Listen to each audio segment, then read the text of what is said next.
Hey everybody, welcome back to Game Devs Play Games, where we play games and talk game design. Hey. Today we are playing Batman, the Telltale series, made by who? Telltale! Woo!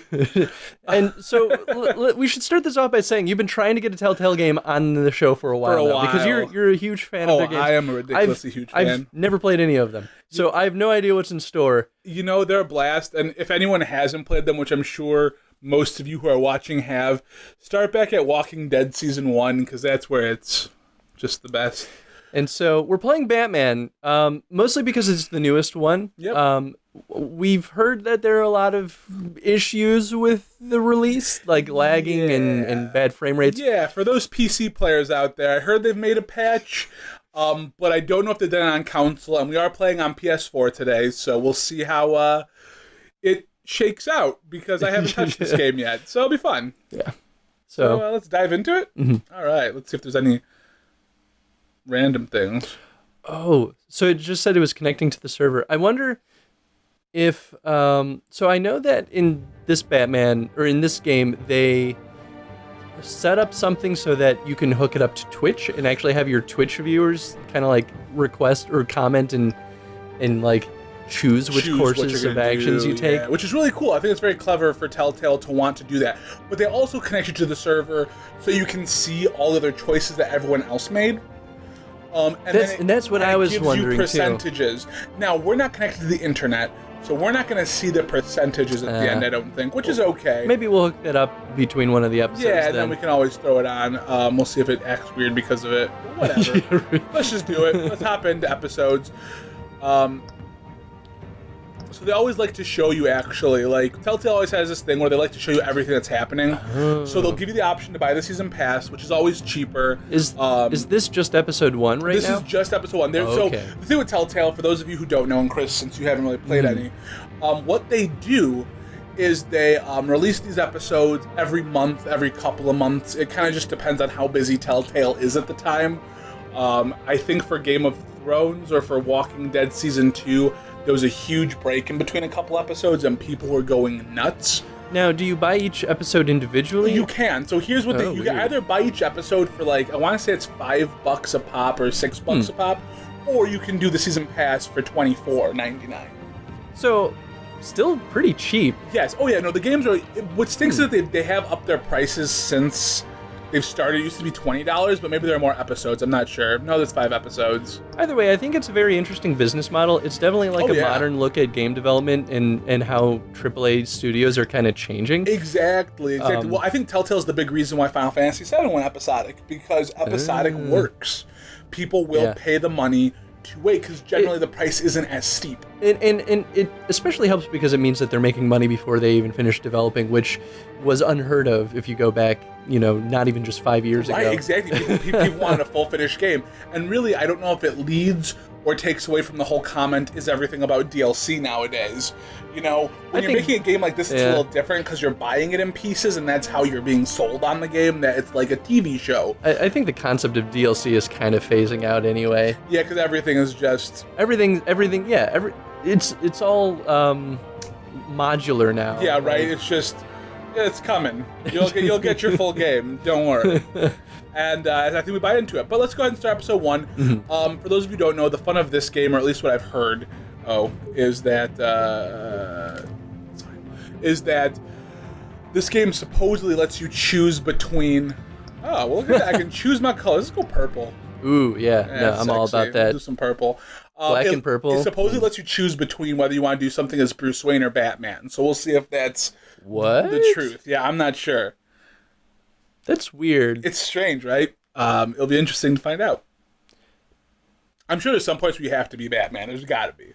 Yeah, no, you're not going to be fighting villains like in hand-to-hand combat as Bruce Wayne, probably. No, unless you can somehow work around it by, like, taking down the criminals through, like, Harvey Dent or something. Mm-hmm. And with every game, they always do this. This is their big pull for every game. And maybe it's obvious at this point, right? But I think it's still good to put that out there. Well, I think it also kind of gives them that same brand. Like, it gives people that, we're playing a Telltale game. The choices we make will affect us. Yeah. I mean, especially if this is my first Telltale game, and maybe I had no concept, and I was like, oh, Batman game, heck yeah. like, it's good to see that so that you know, like, this is the type of game you are playing. Oh yeah, absolutely. Turn up the volume a little bit. It may get a little loud for you guys, but... Oh. Well, that's one way to start everything. Yeah, man. Telltale doesn't ever really shy away from violence or from blood, which is fine. I mean, they made the Walking Dead game, so... Exactly. I'm interested to see them do a horror game. Ooh. What if they did, like, Doom, the Telltale series? Yeah, right? Well, I mean, they love to take, already made works. This is gonna show. Bring the whole Maybe it's a little too late now. It's unexpected. We'll be out of here before anyone can stop us. Subtitles aren't on weird. We'll have to turn on subtitles. I know you guys won't be able to see it so well because we block it. Yeah, but subtitles really help in this game. If I'm totally honest, I need subtitles. And yeah, it'll help you and I at the very least because we have the volume down low enough so it doesn't get picked up by the microphone. Oh, Commissioner Gordon. That sexy stash. I love Commissioner Gordon. He's one of the best characters, like one of the best side characters in comics. Oh yeah. He's proof that you don't have to be a superhero to be effective. Well, that's why he's one of my favorites. I mean, I love the whole Batman universe in general. Oh yeah. I mean, Batman is my favorite hero. He's great. But he's like the only one I really care for in the DC universe. Take the stairs. I heard stories. Sent 3 home in an ambulance. I think Kevin Conroy is still doing the voice for Batman in this, but I don't remember. I don't know who that is. He's the animated series Batman voice. Oh. And Arkham, all the Arkham games. That's kind of smart, actually. He's the quintessential Batman. I don't remember, to be honest. I don't remember. Oh, look at that sexy purple. Ooh. So do we know if there's, like, a Joker in this? That I don't know. I'm sure if there's a Batman, there's usually a Joker, but... Usually. I'm so partial to Mark Hamill's voice acting, though, that when anyone else does it, I'm like, is it good enough? Yeah, right. Oh... Nice. This is a game all about not mashing, but timing. It's what do they call it? I don't remember the term for it, but there's a good term for interactive cinematic sequences. Yes. Bruce, you can't keep doing this. I have to. No one else will. That's not Kevin Conroy. Everything you've sacrificed. The city is safer now. It's made you a target. And people will keep you in the crosshairs until They need something to fear. I can handle it. It'll be curious to see how you make your choices compared to what I would do. And that's what the fun is. If I had played this beforehand, because again, this is my first playthrough of it, I would have loved to be like, Chris, you just tell me what to say, and I'm just going to say. Oh, no, hey. That's why the controller's in your hand, man. Yep. Sometimes I paint over the decisions, but what's great about Telltale is they give you that bar. So if you don't do it, you can do a silent option. Even though they gave you the silent option. Yeah, exactly. It'll automatically choose the silent option for you. Oh, I see what you mean. Yeah, if you... Oh, okay, there we go. I don't remember if I had to use the pad or not. I have to use the arrow. It's been so long. Because at one point they wanted to integrate the pad. I'm glad that they went with the directional controls instead, because the touchpad, even though it's... Oh, what? So move the R stick into the circle and then... Oh, before it times out. Whoops. Well, that was a new rule. This is a pretty good tutorial, though. They're like... Well, Telltale, what they'll always do is they will add a new mechanic in each game that will then work in future games. So that's new. I haven't had to do the whole, move this circle into this spot and do this thing. I think that's a pretty smart way to handle it, though, because especially if you're an avid fan of Telltale, then it's like you know what to expect, and you're kind of like learning in conjunction. Oh, absolutely. But say this is my first one, these controllers are all intuitive enough for me to just understand. Right, absolutely, yeah, and they make it easy. I mean, they don't do a lot of complicated movements. There's no make a J symbol or Sometimes they'll be you have to do the circular motion. It makes me wonder though if that Oh, so you're doing that simultaneously. Oh. Makes me wonder, though, if that's a dissuading factor of going back and playing their earlier games. If I were to go back and play The Walking Dead now, would it be or even The Wolf Among Us, would it be there's not very interesting mechanics going on. It's all just hit X at the right time. Yeah, it's a little clunkier, too. Sometimes you need a monster. Of course, I'm partial to seeing where. Oh, never mind. They did kind of a weird flip-a-do. That's fine. I'm a liar. This is, from a writing perspective, this is kind of fun too, because we're seeing the consequences of our actions immediately after we make them. Yeah. And I love, they always do like that kind of, I don't know what you call it, but this comic booky like thing. They always do it. That's like their... Like the cell shading kind of Yep, thing? they love their cell shading. I guess it's not exactly cell shading, but they have like hard outlines and hard like line details, which is very comic-y. Because if you look, the lighting is actually kind of diffused, whereas cell shading it's flat lighting. Right. It can still be layered, but it's always flat. Whoa! They're doing some button combos this time, and that's definitely new. Oh, I see. So you get it in the circle, and then you hit have to press the button. I think last time I must have done it on accident, because it still did it. Vicious. Yeah, man. I always wondered how Batman's eyes light up like that. I like it, though.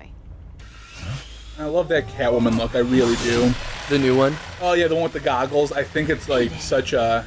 I think it's appropriate, and I like it too because it's not as, well, not usually as like hypersexualized as Catwoman usually is. Yeah, they still have their over-sexualization of her, but I think that's just something that they're eventually, like they're starting to work it down a little bit, you know? I mean, you're seeing it in comics now. They're definitely starting to make real proportions on female characters now. There is a big movement for that. And similar to male characters, they're also not making male characters always super bulky either, which is also good. Now, a good thing on this is that there are chapters. Oh, really? Yeah, I want to at least see. I know we're over time at this point, but I do kind of want to see. Oh yeah, how this goes. Just a performance. I like how they're doing this kind of like, this is what happened, and now you're talking to Alfred after the fact. Without a scratch. So far. So they're definitely not making her overly busty or anything. They've... You broke the law. Here I am. Cut the shit. The law. Oh man, I want that on a shirt. God damn it, Batman. Squeeze into a suit, tie on a cape. Most people dressed up like that. This city needs protecting. Gotham needs a hero. It's... Someone to hunt down people like you. So that makes me what? And see, when things happen, she'll... Now, anything I said, she would have remembered. Yeah, but it's good, like, player feedback. That way the player knows this was an important moment. Exactly. Now, I think you can turn those off if you want. And it keeps it kind of like... And it just keeps it down low. You never know what's going on. Yeah, that's an interesting point, too, because, you know, it sort of makes the game feel a little less organic if you know where these points are. Exactly. I feel like any empathetic human would be able to be like, this is probably important. Right. She scratch your eye? It looks like she might have. Dang. The whip. Oop, missed that. Didn't miss that good. It looks like I can use either joystick. Oh god. There we go, we're good. I mean, that makes sense. Which is good though, because if I forget like which hand I'm using, it's just like, nah. I like how the controls that you need to hit to are kind of integrated into the scene, like they're following the flow of the action. Oh yeah, and that's just gotten better over each game. Yeah. It works well too because that's a very comic book kind of style because of onomatopoeias. They tend to follow the flow of the action. Exactly. You know, and Telltale, I think, really found their stride working on comic book properties. But they're starting to kind of branch out of those now. Yeah, I mean, they did the Game of Thrones thing too, so... Right. I think they're just in general finding a lot of success working on known properties. And I guess their next big game is going to be a Mr. Robot type game, which I'm really surprised Whoa, really? Yeah. That's kind of cool. That's a show that I've been wanting to check out. I've heard really good things about that show. Oh, nope, yep. Am I good? I think I got her. Yes, I did. Yeah, nice. Yeah, capturing that woman. Whoa. Whoa. Oh, man. Commissioner Gordon's just so sexy. I love him. Wait! Do not shoot! I would love that stash. Right. I'm so surprised that J.K. Simmons is playing him in Justice League. Like, I just can't even imagine. I mean, the original friggin' J. Jonah Jameson is playing Commissioner Gordon. Like, how do you... I don't know who these people are. I'm just being a nerd right now. The combat sequences in this are awesome. Yeah, man, it's so much fun. I'm just like getting used to this. I just love the flow of these games. I just love them so much. Why go to all that trouble for this? Shit. A myth can't be killed. You, however, are flesh and blood. I can see how this would work really well in it. Whoa. God damn it! I said don't What an shoot. asshole! Why'd he shoot him? Wait! When Commissioner said don't shoot. That dude's getting fired. Yeah, right? Or real stern talking to. In Gotham, there's definitely always been like the issue of a lot of cops being like Batman's. Oh, whoa, I was already there. Why did I... There you go. Oh. Oh shit. Like, oh god, I didn't mean to do that. So I wonder if that's a moment where it actually would have been better had you not done it? Yeah. Because, like, from a design perspective, it makes total sense that you would want to include those moments. Now, I guess the fear would be is that does it feel unfair to the player if you do perform that action and then suddenly there are negative consequences for it? Consequences that happen because of it. Yeah, that's where it becomes... But I think it's important because what it does is it establishes to the player, like, you should pay attention to the context in the scene. Absolutely. And you know, I think it makes that way more valuable than it would be otherwise. It's not just a matter of, like, always succeeding. It's a matter of, like, doing the right thing. Right, exactly. Which is very Batman, too, so... Don't struggle or you'll fall. Oh, but that's what you crave. The struggle. I know men like you. Let me do it. Hello. I think you have to do the arch. Swoop. Yeah, now it's like, I said, oh yeah, they don't do the swoopy thing. I hate swoopy controls. And it's funny because I was just talking about how they don't do swoops. Now there's been like 1,000 swoops. Yeah, that's why I actually always had a hard time getting into fighting games, because I'm just really bad at doing swoops with the joystick. Swoops or Z's? I can't do Z's.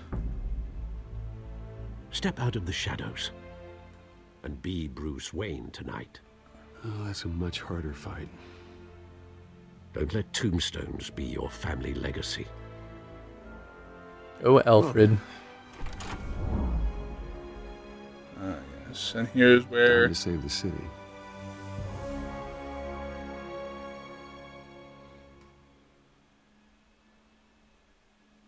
Well, cool. I think this is a good point. Oh yeah, to, absolutely. Yeah, they make sure to to paint the endings. Now, I should wait to pause.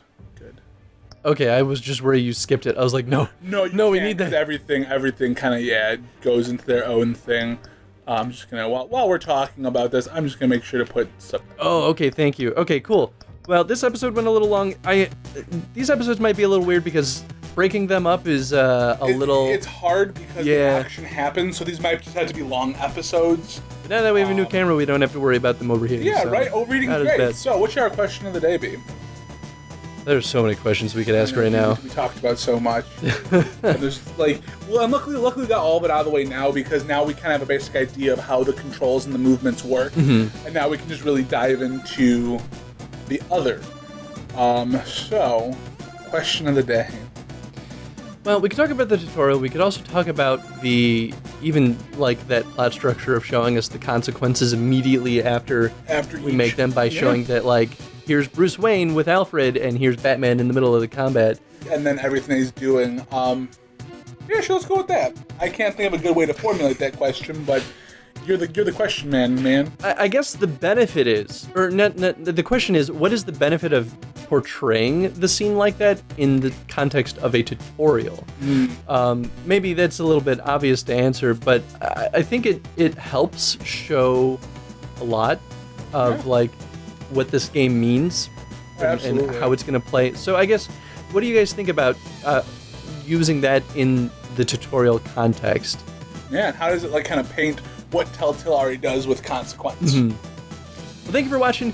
Be sure to vote if you want us to keep playing this, or if you want us to see play one of these other games. We're changing the voting a little bit. If you've been a fan, whatever gets the second most votes, that goes into the next round of voting too. So sweet. If we choose a good game that you want to see after we finish Batman, That way it doesn't get lost in the shuffle of everything else. Yeah, that's a really sweet idea. And also, guys, remember, give us a like, give us a subscribe. We thrive off of your love. So keep giving us that sweet love. Sweet loving. So good. And we'll catch you guys in the next episode. Thanks for watching, everyone. Bye, guys.